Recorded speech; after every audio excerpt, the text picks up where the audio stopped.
Ez a történet évekkel ezelőtt történt meg velem.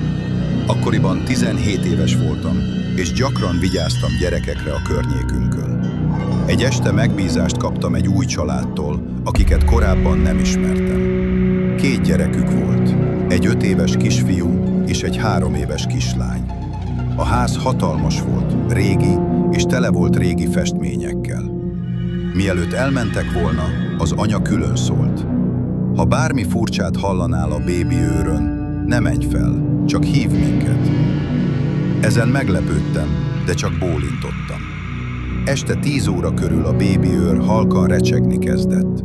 Először csak zaj volt, aztán suttogást hallottam. Valaki azt ismételgette. Menj fel, nézd meg, mit csinált. A gyerekekre gondoltam, így fogtam magam, és felmentem. Az ajtót zárva találtam. Amikor benyitottam, mindketten az ágyukban feküdtek, de a kisfiú az ablak felé mutatott. A bácsi a sarokban, már órák óta itt van. Megfordultam.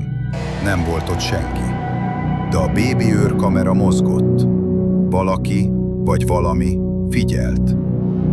Lementem, és hívni akartam a szülőket, de nem volt térerő. Ekkor jött az igazi csavar. A telefonon, ahol a szülők számát tárcsáztam, egy hang szólt bele. Egy férfi. Nem mondták. Ez a ház üres volt 10 éve. A család már nem lakik itt. A vonal megszakadt. Az ajtó mögött pedig újra megszólalt a bébi őr. Ne menj fel újra.